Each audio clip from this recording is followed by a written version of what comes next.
أحبائي خذوا مني سلامي يرف عليكم مثل السحاب فؤادي ينزف يضحي ويمسي يلازمكم وإن بعدت ركابي أحبائي خذوا مني سلامي يرف عليكم. نحمده ونصلي على رسوله الكريم. أما بعد،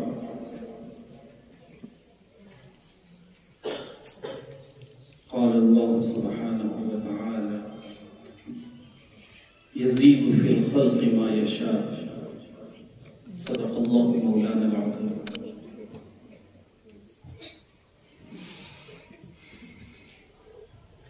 نہایت حرمتوں کے حامل اصحاب فکر و تدبر حضرات علماء کرام اور انواع کی اس باخیز پاکیزہ درسگاہ میں علوم نبیہ صلی اللہ علیہ وسلم کے حصول کی نیک نیتی سے حاضر یہاں مہمان رسول صلی اللہ علیہ وسلم، ہم اور آپ کس عبارت میں اللہ رب العزت کا شکر بجا لا سکتے ہیں کہ اس ذات نے ہماری تمام تر کوتاہیاں اور نقائص اور نافرمانیوں کے باوجود اپنے کلام پاک کی حفاظت اور علوم نبیہ صلی اللہ علیہ وسلم کی اس امانت کے حصول اور اس کو اپنے ماں باپ والوں تک پہنچانے کے لیے ہمارا اور آپ کا انتخاب فرمایا. قربان جائیے، اللہ کا شکر ادا کیجیے، سراپا شکر ہو جائیے. وہ بے نیاز ذات ہے، وہ اس خدمت کو جس سے چاہے لے سکتی تھی، لیکن اس کا کرم ہمارے شامل حال ہوا. ہم اس رب کریم کے شکر گزار ہیں اور اس پاکیزہ مجلس کے حوالے سے اس کی بارگاہ میں بڑی عاجزی سے یہ عرض کرتے ہیں کہ اے ذات، جیسے اب تک آپ نے کرم فرمائی کا معاملہ فرمایا ہے، مزید کرم فرما اور ہمیں اپنی ذمہ داریوں کا احساس نصیب فرما. اللہ تعالیٰ ہمیں اپنی کوتاہیوں کی وجہ سے اس سے کبھی محروم نہ فرمائے. میرے عزیزوں، یہاں بیٹھے بیٹھے ہمارے اندر میں ایک سوال انگڑائی لے رہا تھا. ہم بیٹھے بیٹھے سوچ رہے تھے کہ اس مجمع میں موجود کتنی جانیں ہوں گی جنہیں یہ احساس ہوگا کہ کئی دہائیوں پہلے ہمارے اکابر نے قرآن کریم کی تلاوت کے حوالے سے اہل ہند کی غربت پر ترس کھا کر مکہ المکرمہ کی مدرسہ سہولتیہ کو وجود دیا، درسگاہ کو، اور اس میں یہاں سے گئے ہوئے اکابر انہوں نے بڑے ہی ماہرین اور اکابر فن سے بہت استفادہ فرمایا، اور اس کے بعد سرکار دو عالم صلی اللہ علیہ وسلم کے ایمان پر وہ یہاں تشریف لائے، اور صرف یہی ایک نیت تھی کہ اہل ہند اس فن سے نابلد، وہ اس فن سے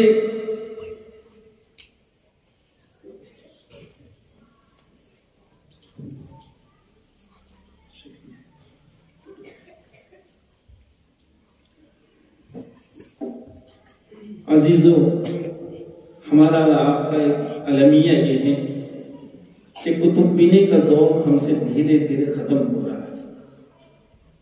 اگر ہم اوراق گردانی کرتے ہیں، ہماری اور ہمارے اسلاف مطالعے کے ذریعے دونوں کے مابین موازنہ کرتے تو انداز ہوتا۔ آج یہاں کی اس چھوٹی سی درسگاہ میں بالکل ابتدائی درجوں میں رہے ہمارے عزیز، کسی کا تعلق بلکہ اکثریت کا تعلق درجات حفظ سے رہا ہے۔ اتنا خوبصورت مسابقہ، اتنے عمدہ ان کا تلفظ اور ادا، عربی لہجوں کی اتنی کامیاب کوششیں، اور کسی مجمع میں آ کر منظر عام پر آ کر کسی ادارے کی اتنی شاندار نمائندگی، ترجمانی۔ 50 سال پہلے، 100 سال پہلے ہندوستان میں اس کا تصور نہیں تھا۔ حکیم الامت رحمت اللہ علیہ نے حضرت حاجی امداد اللہ رحمت اللہ علیہ کی یہاں جب خط لکھا ہے تو حضرت حاجی صاحب رحمت اللہ علیہ نے جواباً یہ ارشاد فرمایا تھا کہ اہل ہند تجویز سے بالکل نابلد ہیں، اور حیرت ہے کہ مکہ المکرمہ میں یہاں کا عرب ہندوستان کے اہل علم کو یہ طعنہ دیتا ہے کہ یہ علمی زمرے کے لوگ ہیں، لیکن تجویز سے ایسے نابلد ہیں کہ ان کے پیچھے فقہی اعتبار سے نماز صحیح بھی ہوتی ہے یا نہیں، ایک سوالیہ ہے۔ پڑھیے آپ، حکیم الامت رحمت اللہ علیہ جب مدرسہ سہولتیہ سے تعلیم پا کر، اور یہ معلوم ہونا چاہیے کہ حضرت حکیم الامت رحمت اللہ علیہ فراغت کے بعد کانپور میں مدرس ہیں، اور تدریس کے دوران آپ مدرسہ سہولتیہ تشریف لے جاتے ہیں مکہ المکرمہ، 6 مہینہ وہاں قیام فرماتے ہیں، اور یہ قیام صرف اور صرف اس شریف فن کے حصول کے لیے رہا، تجوید و قرات۔ چنانچہ حضرت خود فرماتے ہیں کہ ہماری مشق کا ایک حال تو یہ تھا کہ جب مدرسہ سہولتیہ میں اوپر کے منزلے میں ہم مشق کرتے تھے تو راہ گزر استاد اور شاگرد دونوں کی آواز سننے کے بعد کبھی یہ تمیز نہیں کر سکتا تھا کہ استاد نے کب پڑھا اور شاگرد نے کب پڑھا۔ اور میرے عزیزوں، ہمیں یہ معلوم ہونا چاہیے کہ حکیم الامت رحمت اللہ علیہ فن میں کیا مقام رکھتے تھے۔ ہندوستان کے جامعات کے چوٹی کے قرہ، صفی اولیٰ کے قرہ، اور ایسے قرہ جو ملک میں قروں پہ گنے جا سکتے ہیں، ایسے 2-4 جو ماہرین کہلاتے ہیں، وہ حکیم الامت رحمت اللہ علیہ کی خدمت میں پہنچتے اور اپنے اداؤں کی جانچ کرواتے تھے، اپنی قرات کی جانچ کرواتے تھے۔ حکیم الامت رحمت اللہ علیہ جب مکہ المکرمہ سے علم تجوید و قرات کے حصول سے فراغت پر تشریف لائے ہیں، تو آپ نے جہاں جمال القرآن تصنیف فرمائی، وہاں بہت کم لوگوں کو یہ معلوم ہے کہ قرات سبع، چونکہ آپ نے علم قرات میں بھی وہاں استفادہ فرمایا، قرات سبع کی مکہ المکرمہ میں رہ کر آپ نے تکمیل فرمائی، آپ نے یہاں آ کر وجوہ المثانی تصنیف فرمایا۔ وجوہ المثانی بہت کم لوگوں کو، مدارس میں بھی بہت کم لوگوں کو یہ بات معلوم ہوگی کہ حکیم الامت رحمت اللہ علیہ کی جہاں بہت ساری تصانیف ہیں، وہاں علم قرات میں وجوہ المثانی یہ آپ کی بہت شاندار، بہت مضبوط کتاب ہے، بہت اعلیٰ تصنیف، اور بھی اسی میں بس نہیں فرمایا آپ نے، بلکہ آپ نے تنشید الطبع فی اجراء السبع یہ ایک رسالہ تصنیف فرمایا، چونکہ آپ نے دیکھا کہ ہندوستان کے لوگ تجوید سے تو ہے ہی نابلد، قرات کا تو پوچھنا ہی کیا ہے، لہذا علم قرات کے مبتدی کو جو چیزیں بتلائی جاتی ہیں تنشید الطبع میں آپ نے اسی طرح ایک مبتدی ان کا مخاطب ہے، اس انداز میں پاؤ پارے کا اجرا فرمایا۔ ہم یہاں بیٹھے بیٹھے یہ سوچ رہے تھے کہ یہاں کتنے بچوں کو یہ احساس ہوگا کہ ہندوستان کو جہاں ایک داغ تھا کہ یہاں کے جامعہ کے فضلاء کے پیچھے نماز کا ایک مسئلہ تھا، اور حکیم الامت رحمت اللہ علیہ جب مکہ المکرمہ سے واپس تشریف لائے اور جگہ جگہ آپ نے اپنے بیانات اور خطابات میں اہل علم کو اس کی طرف متوجہ فرمایا،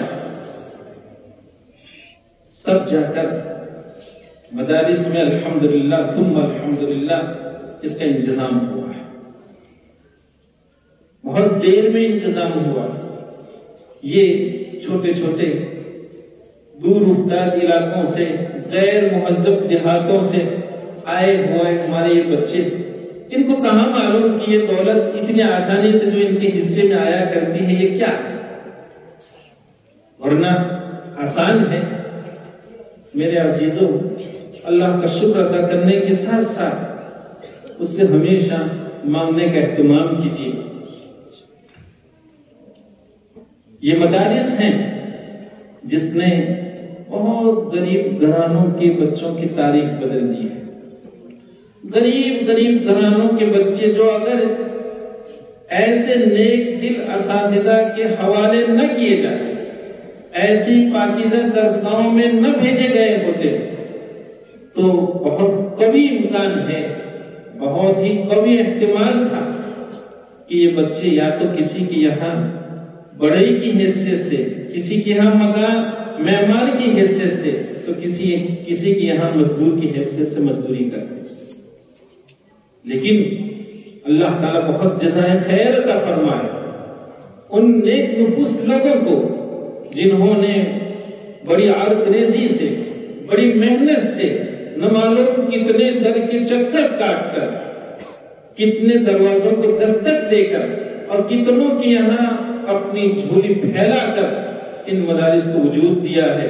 اللہ تعالیٰ ایسے نیک نفوس کو ہماری طرف سے بہت جزائے خیر عطا فرمائے کہ ان کی اس محنت اور ان کی اس عرق-ریزی کے نتیجے میں ہزاروں، سینکڑوں نہیں، ہزاروں غریب گھرانوں کے بچوں نے الحمدللہ ثم الحمدللہ اپنی تاریخ بدلی، اپنا تعارف بدلا، اور وہ بہت دنیا میں عزت پائے، خوب عزت کمائے۔ میرے عزیزوں، آپ نے امام کسائی رحمت اللہ علیہ کا نام سنا ہوگا۔ چونکہ امام کسائی رحمت اللہ علیہ کی جہاں علم قرات میں ایک بہت بڑی حیثیت ہے کہ صدیاں ہو گئی، لیکن آج بھی دنیا آپ کو امام کے نام سے یاد کرتی ہے۔ دنیا نے آپ کو قرات کا امام تسلیم کیا ہے، وہاں نحو میں بھی آپ کی بہت بڑی حیثیت ہے۔ تو اگر قرات کے عنوان سے نہ صحیح، لیکن جیسے امام خلیل ابن احمد رحمت اللہ علیہ کو، امام سیبوئی کو لوگ علم نحو کے عنوان اس کے حوالے سے جانتے ہیں، ان کی امامت کو تسلیم کرتے ہیں، ایسے ہی امام کسائی رحمت اللہ علیہ بھی نحو کے بہت بڑے امام رہے۔ چونکہ آپ بڑی عمر میں، اور عجیب بات، ہم اپنے عزیزوں کو خاص کر کے یہ بات بتلانے جا رہے ہیں کہ امام کسائی رحمت اللہ علیہ بکریاں چرا رہے تھے۔ وہ عالم نہیں تھے، وہ قاری نہیں تھے، وہ نحوی نہیں تھے، عربیت میں مہارت کا وہاں تصور نہیں تھا، وہ بالکل ناواقف، ان پڑھ، جاہل کا لفظ تو ذرا اچھا نہیں لگتا ہے، لیکن بالکل ان پڑھ تھے، وہ ناخواندہ تھے، وہ بکریاں چرا رہے تھے۔ لیکن کیا قصہ پیش آتا ہے؟ ایک خاتون اپنے چھوٹے بچے کو لے کر کسی نیک دل استاذ کے یہاں دینی تعلیم کو لے جانے کی کوشش کر رہی تھی۔ بچہ ہزار منع کر رہا تھا کہ ہم نہیں جائیں گے، اس کی والدہ اس کو گھسیٹ کر لے جا رہی تھی۔ جب دیکھا کہ بچہ مدرسہ جانے کے لیے تیار نہیں ہے، وہاں دیکھا کہ امام کسائی رحمت اللہ علیہ جو بعد میں امام بنے ہیں وہ بکریاں چرا رہے تھے، تو اس بچے کی والدہ نے، اس خاتون نے اپنے بچے سے کہا کہ جاؤ مدرسہ، مکتب جاؤ، تعلیم حاصل کرو، ورنہ اس جوان کا حال دیکھو، اس طرح بکریاں چراؤ گے. یہ جو بکریاں چراتا ہے کل تمہیں بھی یہی کام کرنا ہوگا، بکریاں چرانی پڑے گی. امام کسائی رحمت اللہ علیہ کی غیرت کو محسوس ہوئی، دھکا لگا کہ اچھا ناخواندہ ان پڑھ لوگوں کے لیے ہمیں مثال میں پیش کیا جا رہا ہے، اور ہم سے ہمارے باپ میں یہ کہا جا رہا ہے. ان کی غیرت جوش میں آئی اور انہوں نے پاکیزہ درسگاہ کی راہ اختیار کی. نیک دل اساتذہ کرام کی صحبت ان کو حاصل ہوئی. اس زمانے میں امام حمزہ رحمت اللہ علیہ جو بہت بڑے پائے کے امام، اور کیا کہیں موقع نہیں ہے، امام حمزہ رحمت اللہ علیہ کے حالات جب پڑھتے ہیں تو ایسا لگتا ہے کہ ایسے اللہ کے اولیاء کے روزانہ صحبت میسر ہونی چاہیے. کیا لوگ ہیں، قدرت نے کیسے کیسے انعامات سے ان کو نوازا تھا. پڑھیے ان کے حالات. ہم اپنے ان بچوں کو یہ راہ دکھلائیں گے. آپ یہ سمجھیے کہ یہ ہمارے دل کی گہرائیوں کا پیغام ہے جو ہم آپ کے یہاں پہنچا رہے ہیں کہ بچوں ایسے اکابر، ایسے ائمہ کی سوانح کو اپنے سرحانے رکھا کرو، بجائے موبائل دیکھنے کے اس کو ایسی کتابوں کا مطالعہ کر کے سویا کرو. انداز ہوگا آپ کو روح کیسی، روحانیت کیسی ترقی کرتی اور کیسا کیف محسوس ہوتا ہے. امام حمزہ رحمت اللہ علیہ بہت بڑے درجے کے ولی بھی رہے ہیں، جہاں وہ کوفہ کے امام فی القراءت ہیں. بہرحال امام کسائی رحمت اللہ علیہ کو ابتدا ہی میں اتنے بڑے امام کی شاگردی نصیب ہوئی، تلمذ نصیب ہوا. یہ کسی کی قسمت ہوا کرتی کہ کوئی بچہ ابتدا ہی سے تو بہت بڑے ماہر کے یہاں پہنچ جاتا ہے. ظاہر بات ہے کہ جو بڑا ماہر ہوتا ہے وہ بہت کم وقت میں بڑی آسانی کے ساتھ منزل پہنچا دیا کرتا ہے. امام کسائی رحمت اللہ علیہ کو امام حمزہ رحمت اللہ علیہ کی صحبت حاصل، قرات کی تکمیل کرتے ہیں. اس کے بعد پھر وہ بصرہ کا سفر کرتے ہیں امام خلیل ابن احمد رحمت اللہ علیہ کی یہاں نحو کے حصول کے عنوان سے. پھر جا کے نحوی ہوتے ہیں، پھر عرب کے بدوؤں میں جاتے ہیں اور وہاں جا کے اصلی جو زبان عربیت ہے اس کو حاصل کرتے ہیں. امام کسائی رحمت اللہ علیہ جو جوان کل بکریاں چرا رہے اور ان پڑھ ہونے میں ان کو مثال میں پیش کیا جاتا ہے، اور ایک عورت یہ کہہ رہی تھی کہ بیٹا اگر مدرسہ نہیں جاؤ گے تو اس طرح بکریاں چراؤ گے. لیکن وہ بکریاں چرانے والا جوان جب نیک دل اساتذہ کی صحبت اختیار کرتا ہے، پاکیزہ درسگاہوں میں اپنی رہائش اختیار کرتا ہے اور اپنی زندگی کا کچھ وقت پاکیزہ درسگاہوں کے حوالے کرتا ہے، تو دیکھیں تاریخ کیسی بدلتی ہے کہ کون جانتا ہے کہ امام کسائی رحمت اللہ علیہ بکریاں چرانے والے ہیں. آج امام کسائی کے ساتھ بکریاں چرانے کا جو لفظ کہا جاتا ہے یہ زبان کو جلدی سے آ نہیں پاتا ہے اور دل گوارا نہیں کرتا ہے کہ امام کے باب میں یہ کہا جائے. یہ امام کسائی رحمت اللہ علیہ. لیکن دیکھیے ہم جیسے عرض کر رہے تھے کہ یہ وہ درسگاہیں ہیں جس نے کتنے غربا کی تاریخ بدل دی. مائیں محنت کر کے آدھی روٹی کا بچوں کے لیے انتظام کرتی ہے، باپ کہیں کسی کے مزدوری کر کے بچوں کے لیے 2-4 لقموں کا انتظام کرتا ہے. لیکن یہی بچہ جب کسی ادارے میں چلا جاتا ہے تو پھر وہ کیا مقام حاصل کرتا ہے کہ لوگ اس کے لیے اپنی پلکیں بچھانے کو سعادت خیال کرتے ہیں. یہ امام کسائی رحمت اللہ علیہ ایک موقع ہوا آتا ہے کہ ملک کا بادشاہ ہارون رشید اپنے دونوں بیٹوں کو، امین اور مامون، اپنے دونوں بیٹوں کو امام کسائی رحمت اللہ علیہ کی تربیت میں دیتے ہیں، وہ ان کی تربیت فرماتے ہیں. پھر ایک موقع ایسا آتا ہے کہ یہ ہارون رشید اپنے دونوں بیٹوں کے ساتھ امام کسائی رحمت اللہ علیہ کے ساتھ مکہ المکرمہ کا سفر کرتے ہیں، بیت اللہ کو تشریف لے جاتے ہیں. بیت اللہ سے جب واپسی ہو رہی تھی تو دروازے پر امام کسائی رحمت اللہ علیہ کے جوتے پڑے ہوئے تھے، سب کے جوتے تھے.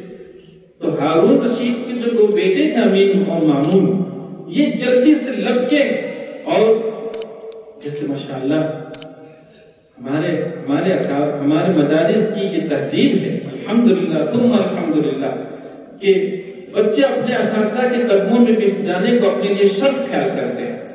یہ امین اور مامون یہ لب کے اور جلدی سے انہوں نے امام کسائی رحمۃ اللہ علیہ کی جوتی اٹھائی اور ان کو پہنانے کی کوشش کی. ہارون رشید نے وہاں روک دیا کہ امام صاحب ٹھہر جائے, بچوں ٹھہر جاؤ. امام صاحب سے پوچھا کہ بتلائیے آپ امام معزز ہوتا ہے یا بادشاہ معزز ہوتا ہے؟ کہا دیکھیں بادشاہ کی جوتی نہیں اٹھا رہا ہے کوئی, لیکن امام کی جوتی کون اٹھا رہا ہے؟ شاہ وقت کے بچے اٹھا رہے ہیں. کون ہے وہ؟ کون ہے؟ کب آگے ان کی تاریخ کب بدلی؟ جب ایک بکریاں چرانے والا جوان کسی پاکیزہ درسگاہ کی راہ اختیار کیا تو اللہ تعالیٰ نے اس کی کیسی تاریخ بنی.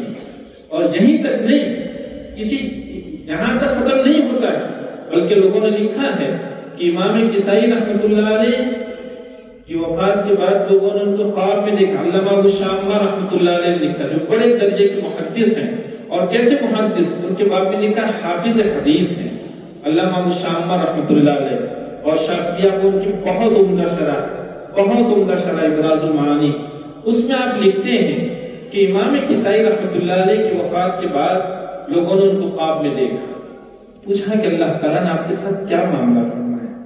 امام کسائی کا جواب سنیے میرے عزیزوں. کیا ایک بکریاں چرانے والا کبھی اس کی امید کر سکتا تھا؟ امام کسائی رحمۃ اللہ علیہ فرماتے ہیں کہ اللہ تعالیٰ نے اول تو میری بخشش فرما دی, اور کہا مزید کرم یہ فرمایا کہ سرکار دو عالم صلی اللہ علیہ وسلم سے ہماری ملاقات کروا. اچھا, کہا جیسے ہی ملاقات ہوئی اللہ کے رسول صلی اللہ علیہ وسلم نے مجھ سے پوچھا کہ کیا تم علی کسائی ہو؟ کہا جی ہاں یا رسول اللہ صلی اللہ علیہ وسلم. تو کہا کہ کچھ آیات آپ سے سننا چاہتے ہیں. کون کہتا ہے؟ سرور کونین صلی اللہ علیہ وسلم امام کسائی رحمۃ اللہ علیہ سے آیات سننے کا شوق رکھتے ہیں. اور صرف یہاں تک نہیں, امام کسائی فرماتے ہیں کہ آپ کے ارشاد پر ہم نے والصافات شروع کی, اور سورہ والصافات کو ہم نے پڑھنا شروع کیا. جب ہم لہا شہاب ثاقب پر پہنچے تو اللہ کے رسول صلی اللہ علیہ وسلم نے اپنے ہاتھ اپنے دست بابرکت کے اشارے سے ہمیں روک دیا اور فرمایا کہ بس امام, ہم روز قیامت تمہارے ذریعے دوسری امتوں کو فخر کریں گے. کون فخر کرتا ہے؟ فخر الانبیاء ہے. اور وہ کس کے لیے کہہ رہے ہیں؟ ایک وہ جوان جو بکریاں چلا رہا ہے, اس کے بارے میں کہا جا رہا ہے. کون کہہ رہے ہیں؟ فخر الانبیاء کہہ رہے ہیں کہ آپ کی نسبت ہم روز قیامت دوسری امتوں کو فخر کریں گے. یہ تاریخ کہاں بدلی؟ ان درسگاہوں میں بدلی ہے. میرے عزیزو, اللہ کا شکر ادا کیجیے اور ہمیشہ اللہ تعالیٰ سے مانگنے کا اہتمام کیجیے. یہ ہماری کمی ہے کہ جس در سے سارے لوگوں نے پایا ہے, تو جس کو ملا ہے وہیں سے ملا ہے. کبھی کوئی بھکاری اس کے در سے خالی ہاتھ نہیں گیا ہے, اور اس کا تو مسئلہ ہی عجیب ہے. ابھی بندے نے مانگا نہیں کہ اس کی یہاں دستخط ہو جاتا ہے, لے جاؤ. ہم نے ابھی درسگاہ میں بچوں کو سنایا کہ کیا قرآن ہے اور کیسی گہرائی ہے, معنویت کے ساتھ اس کا کیسا ضبط ہے. دیکھیے اجیب دعوت الداعی اذا دعان, لیکن اس سے پہلے کیا ہے؟ وَإِذَا سَأَلَكَ عِبَادِي عَنِّي فَإِنِّي قَرِيبٌ أُجِيبُ. قریب اجیب, تنوین کے بعد حمزہ, غنہ نہیں ہوتا ہے. سب بچے جانتے ہیں کہ اظہار حلقی ہے. یہاں ایک الف کے بقدر غنہ نہیں ہوتا ہے. غننے کی جو تاخیر ہے اتنا بھی وقت نہیں. اللہ تعالیٰ کے یہاں تو یہ ہے وَإِذَا سَأَلَكَ عِبَادِي فَإِنِّي قَرِيبٌ أُجِيبُ. ابھی مانگا نہیں کہ غننے کی تاخیر بھی اس ذات کو گوارا نہیں. غننے کی تاخیر ہوتی کتنی؟ ایک الف, دو حرکت کے بقدر. لیکن اللہ تعالیٰ بندوں کے ساتھ ایسا رحم کرتے ہیں وہ کہ میرا ایک بندہ ذرا سا میری بارگاہ میں آیا کیا, میرے در کو اس نے دستک دیا کیا, وہاں تو قبولیت ہی. اس لیے میرے بچوں, یہ ہماری کمی ہے کہ ہم نے مانگنے کا اہتمام نہیں رکھا.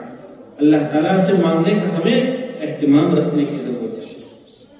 میں اس موقع پر آپ عزیزوں کی خدمت میں دل کی بہت گہرائیوں سے مبارکباد پیش کرتا ہوں. واقعہ ہم 6 سال بعد آپ کے یہاں حاضر ہو رہے ہیں. 6 سال پہلے بھی ہم نے آپ کو سنا تھا، لیکن الحمدللہ 6 سال میں یہاں کی دنیا بدل گئی ہے. یہاں کی دنیا بدلی نظر آ رہی ہے.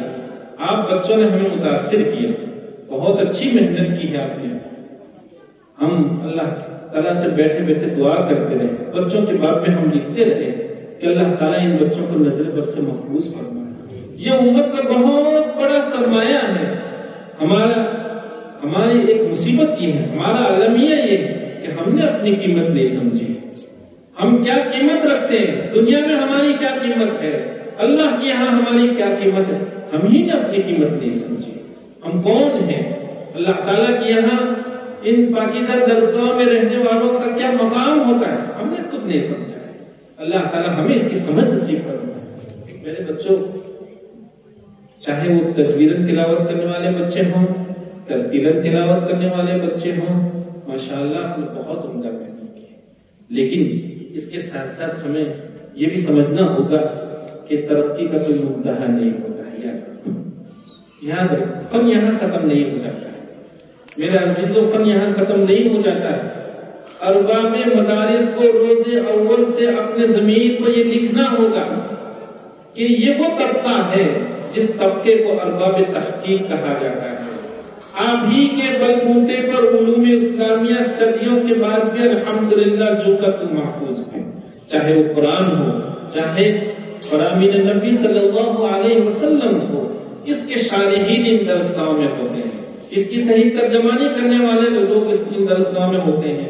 انہی کی وجہ سے قرآن الحمدللہ محفوظ، احادیث محفوظ. وہیں ان مدارس کے طلباء ہوں، اساتذہ ہوں، سب کو یہ بات سمجھنی ہوگی کہ جیسے قرآن کریم کے الفاظ کی حفاظت کا ذمہ اللہ تعالیٰ نے لیا اور اپنی ذمہ داری کی ادائیگی کے لیے حفاظ کو اللہ تعالیٰ نے منتخب فرمایا. معانی کی حفاظت کے لیے ارباب معانی کا اللہ تعالیٰ نے انتخاب فرمایا. وہیں یہ طبقہ اس کا بھی ذمہ دار ہے کہ حضرت جبریل علیہ السلام قرآن کریم کا جو تلفظ لے کر، جو ادا لے کر اور اداؤں کی جن نفاستوں کو، نزاکتوں کو لے کر تشریف لائے تھے، ان ساری ادا اور ساری نزاکتیں، تلفظ کے سارے کمالات، اس کی حفاظت کا ذمہ بھی اللہ تعالیٰ نے آپ ہی کے لیے، آپ ہی کو اس کے لیے منتخب فرمایا. اس لیے مدارس کے لوگوں کو یہ بات سمجھنی ہوگی کہ ہم ان درسگاہوں میں اتنے معمولی مقصد سے حاضر نہیں ہوئے ہیں کہ 2 رکوع کسی مجمع میں جا کے تلاوت کر دیں، صرف اس لیے نہیں ہے، بلکہ اس کو من حیث الفن اپنانے، اس کو من حیث الفن اپنائیے. ہم ناظم مدرسہ حضرت مولانا بنیامین صاحب زید مجدہ سے عرض کریں گے کہ الحمدللہ اب آپ کے یہاں بنیادیں مضبوط ہو رہی ہیں. الحمدللہ، تم الحمدللہ پر اور آگے بڑھیے. ظاہر بات ہے کہ کسی عمارت کا جب آدمی ارادہ رکھتا ہے تو صرف بنیاد ڈال کے بات ختم نہیں کر دیا کرتا ہے. ہمارا جامعات کے مقاصد علوم اسلامیہ کی حفاظت ہے. اس فن پر اتنا کچھ لکھا گیا، اتنی قیل و قال ہوئی، لیکن حیرت ہے کہ ہمارے جامعات میں جہاں تفاسیر کی اتنی ساری کتابیں ہوتی ہیں، احادیث کی اتنی ساری کتابیں ہوتی ہیں، لیکن اگر قرات اور تجوید کے باب میں پوچھا جائے تو مشکل سے 2-4-5 مسائل ہوا کرتے ہیں. یہ ایک المیہ. ورنہ اگر آپ تاریخ پڑھیے، کیا مفسرین، کیا محدثین، کیا فقہا، اب پڑھیے حضرات فقہاء کرام جو فقہاء اربعہ ہیں، ان کی قرات کی سند دیکھیے کہ انہوں نے قرات سبع کس سے پڑھی. تجوید نہیں، صرف تجوید کی بات نہیں کرنے، قرات سبع انہوں نے کس سے پڑھی، اور اس میں سب سے اعلی سند اور سند کے علو کے اعتبار سے امام ابو حنیفہ رحمۃ اللہ علیہ کا نام پیش کیا. فقہاء، یہ فن کوئی خوش الحان لوگوں ہی میں سمٹ کر نہیں رہ جانا چاہیے. یہ ہماری سمجھ کی کمی ہے. ہم نے یہ سمجھا ہے کہ خوش کرو لوگوں کا یہ فن ہے. نہیں، اس کی یہ بات نہیں ہے، غلط. یہ اللہ تعالیٰ کی تقسیم ہے. یزید فی الخلق ما یشاء. بھائی صحیح بات ہے، اللہ تعالیٰ کسی کو بہت خوبصورت ناک دیا کرتے ہیں، تو کسی کو بہترین بھوری آنکھیں دیا کرتے ہیں، تو کسی کے ہونٹ شاندار ہوتے ہیں، کسی کا جسم اتنا مضبوط ہوتا ہے، کسی کے حصے میں حافظہ بلا کا کر دیا کرتے ہیں، تو کسی کے حصے میں غیر معمولی فہم کر دیا کرتے ہیں. تو اسی طرح اللہ تعالیٰ کی تقسیم میں ایک بات چیزی ہے. اور عجیب بات آپ کو پسند آئے گی، اہل علم میں ماشاءاللہ بعض مفسرین نے لکھا، ابن ابی حاتم رحمۃ اللہ علیہ نے اس کی تفسیر میں لکھا یزید فی الخلق فی الحلق. ایک شاذ قرات، یہ بھی ایک شاذ قرات، یزید فی الخلق خلقت، آنکھ، ناک، کان، ہونٹ، جسم اور بھی بہت ساری. لیکن وہاں ایک قرات ہے یزید فی الحلق ما یشاء، کہ اللہ تعالیٰ بعض لوگوں کو بہت عمدہ گلا دے دیا کرتے ہیں. تو گلے کی تقسیم میں بھی اللہ تعالیٰ کی یہاں اس کی حکمتیں رہی. کسی کے حصے میں کچھ گلا ہوتا ہے، کسی کے حصے میں کچھ. لیکن یہ نہیں ہے کہ یہ فن صرف خوشگلو لوگوں ہی سے تعلق رکھتا ہے. آپ پڑھیے ملا علی قاری رحمۃ اللہ علیہ کون ہے؟ ملا علی قاری احناف ملا علی پر فخر کرتے ہیں، ناز رکھتے ہیں کہ یہ ہمارے زمرے کا بہت بڑا محدث ہے فقیہ ہونے کے ساتھ. لیکن لوگ یہ نہیں جانتے کہ ملا علی قاری کو قاری کہا کیوں جاتا ہے، قاری کیوں کہا جاتا ہے، قرات کو ان کا مقام کیا تھا. شاطبیہ کی اب تک میں 90 شروحات لکھی گئی ہیں. اور عجیب بات، آپ کو عجیب بات بتلائیں، اس کتاب کی اتنی شروحات لکھی گئی، لکھا ہے کہ اتنی شروحات مارکیٹ میں اور کسی کتاب کی نہیں ہوتی. شاطبیہ قبولیت ہے اللہ تعالیٰ کی طرف. کیوں قبولیت ہے، کیا ہے، اس کو بھی نہیں چھیڑتے. لیکن علامہ شاطبی رحمۃ اللہ علیہ کی شاطبیہ کی 90 شروحات ہیں. ہندوستان میں اس کی فارسی زبان میں ایک شرح، ایک کاکوری شارح نے 70 جلدوں میں لکھی، فارسی زبان میں 70 جلدوں میں. اور شاطبیہ ہے کتنی؟ 1173 اشعار پر مشتمل ہے. 1173 اشعار پہ، اور اس کی شرح کتنی جلدوں میں؟ 70 جلدوں میں لکھی. جب ایک مرتبہ 1986 میں ہمارا علی گڑھ جانا ہوا، ایک سیمینار میں مقالہ لے کر ہم حاضر ہوئے تھے. تو ہم نے اپنا مقالہ پیش کیا. مقالے میں ایک جز ہم نے یہ بھی لکھا تھا، چونکہ ہمارے ذمہ تھا ہندوستان میں علم قرات، کہ ہندوستان میں علم قرات کب آیا، کہاں آیا، کس ذریعے سے آئے، کون لوگ اس کے اصل خدام اور اس فن کے اکابر رہے. یہ ہمارا مضمون تھا، مقالے کا عنوان تھا. تو ہم نے اس میں لکھا کہ شاطبیہ کی ایک شرح 70 جلدوں میں. تو مقالہ پیش کرنے کے بعد مناقشہ ہوتا ہے. تو مناقشے میں بچوں میں سے ایک صاحب نے پوچھا کہ آپ نے یہ کہا کہ شاطبیہ کی 70 جلدوں میں شرح، تو کوئی 17 تو نہیں، اس لیے کہ کتاب چھوٹی سی ہے اور 70 جلدیں. یہ لکھا. میں نے کہا ہاں بات، ویسے جو آپ سوال پوچھ رہے ہیں یہ تو معقول ہے کہ کتاب چھوٹی سی اور 70 جلدوں میں اس کی شرح ہے. میں نے کہا یہ معلوم ہونا چاہیے کہ لوگوں نے لکھا ہے کہ 14 علوم کے لیے لوگ اس کو متن کی حیثیت سے پڑھا رہے ہیں. 14 علوم کے لیے شاطبیہ کو متن کی حیثیت سے پڑھا رہے ہیں. ایک شارح کتنے علوم سے گفتگو کرے گا اس متن کی تشریح کے لیے؟ ہم تو صرف قرات کے عنوان سے اس کو جانتے ہیں. دوسری بات، میں نے کہا حضرت مولانا ابو الحسن علی الندوی رحمۃ اللہ علیہ کے والد محترم نے الثقافت الاسلامیہ میں یہ لکھا ہے 70. تو میں نے کہا 70 کا ترجمہ آپ جانتے ہیں، 17 ہے یا 70؟ 70 ہے. ہم نے اس کا ترجمہ 70 کیا ہے. صحیح ہے؟ سوال پوچھ رہے ہیں، کتاب چھوٹی سی ہے اور کہیں ایسا تو نہیں کہ آپ جو ہے وہ 17 کو 70 کہہ رہے ہیں. میں نے کہا 70 کو ہم 70 کہہ رہے ہیں، 70 جلدوں میں ایسی 90 شروحات، لیکن ان 90 شروحات میں بھی آج سب سے اعلیٰ مقام اگر کسی کی شرح کا ہے تو ملا علی قاری رحمۃ اللہ، علامہ قسطلانی رحمۃ اللہ، شارح بخاری شریف ہے، شارح بخاری شریف ہے۔ ہم اس علمی زمرے کو یہ سمجھانا چاہ رہے ہیں کہ کس نے کہا کہ یہ فن جو ہے وہ خوش گلو لوگوں کے ساتھ خاص ہو گیا ہے؟ اس فن کی تشریح اللہ کے بہت نیک بندوں نے کی ہے، اس فن کی شرافت کا بہت لوگوں نے احساس رکھا ہے، اور اس فن کے ذریعے بہت لوگوں نے شرافت اپنے حصے میں کرنے کی کوشش کی۔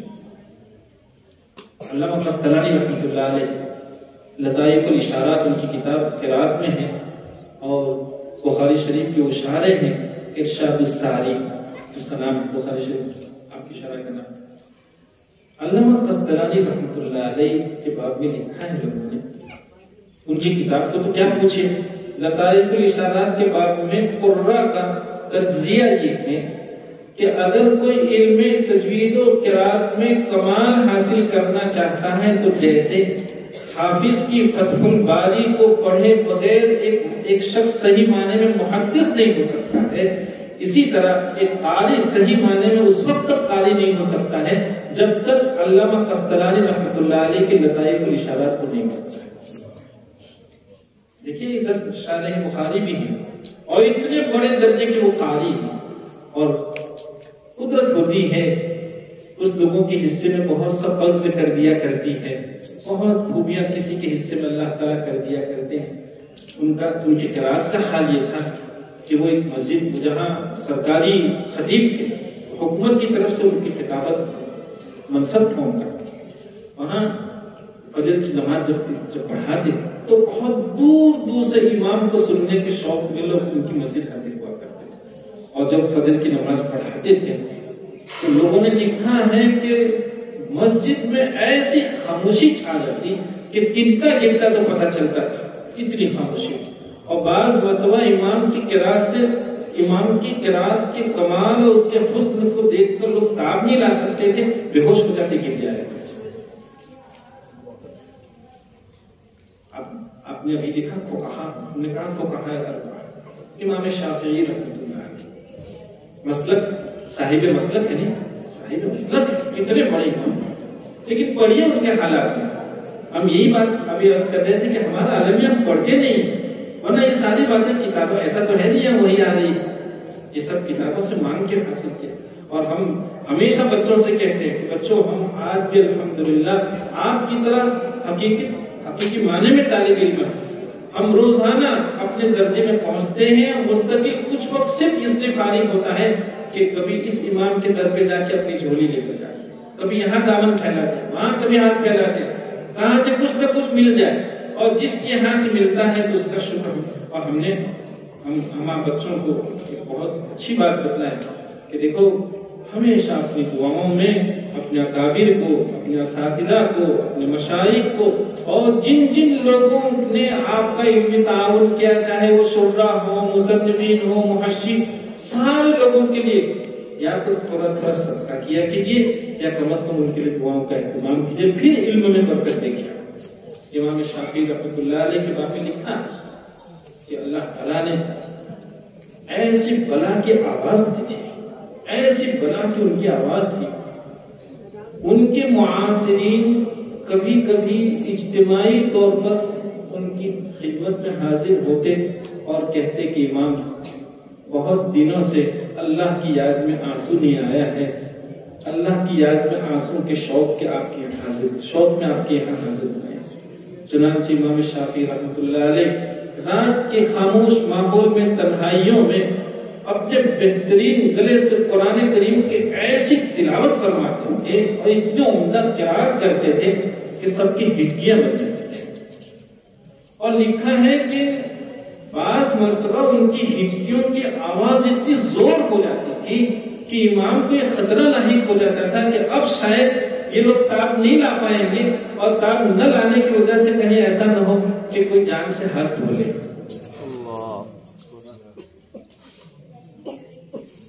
ابھی بیٹھے بیٹھے ایک کاغذ میرے پاس تھا، اس میں نے ایک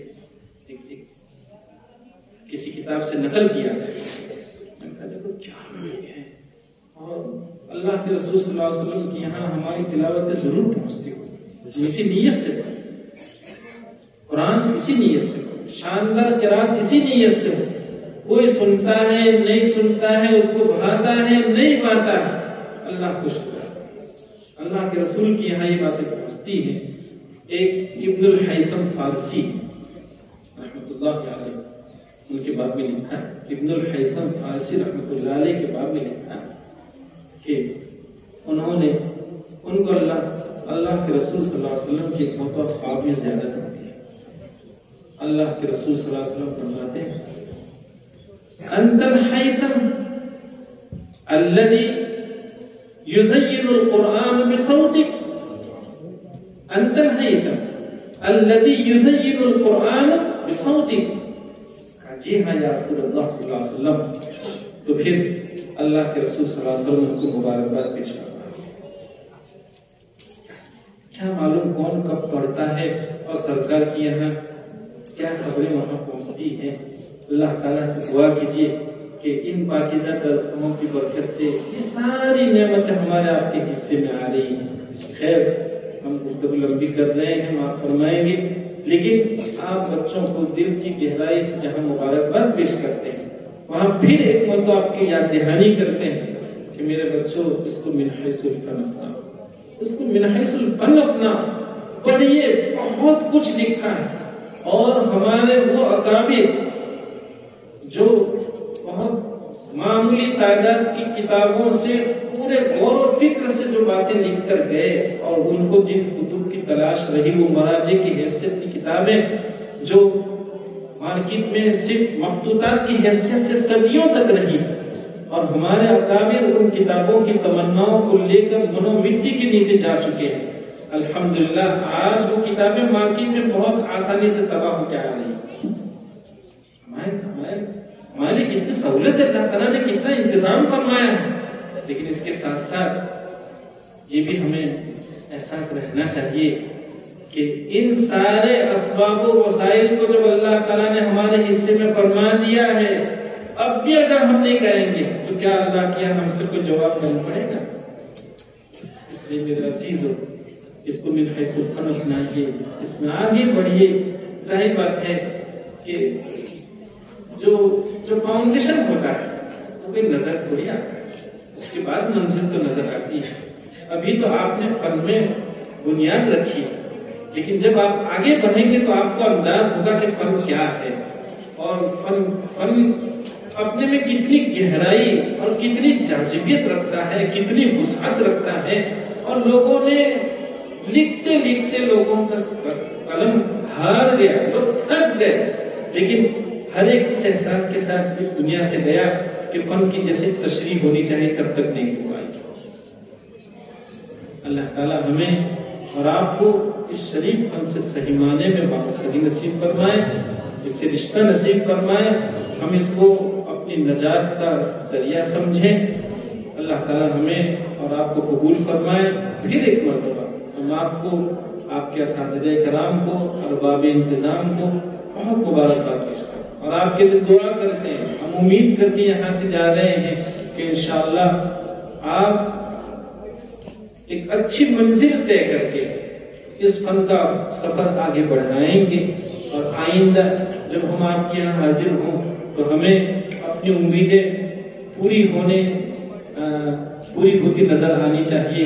ہم اس امید کے ساتھ یہاں سے جا رہے ہیں، اللہ سے دعا بھی کرتے ہیں اللہ تعالیٰ ہمیں علم کے ساتھ ساتھ عمل کی راہ بھی اپنانے کی توفیق عطا فرمائے، اور اس کی دولت سے بھی مالا مال فرمائے، ہماری کوتاہیوں سے اللہ تعالیٰ کو معذور فرمائے۔ وآخر دعوانا ان الحمد للہ رب العالمین۔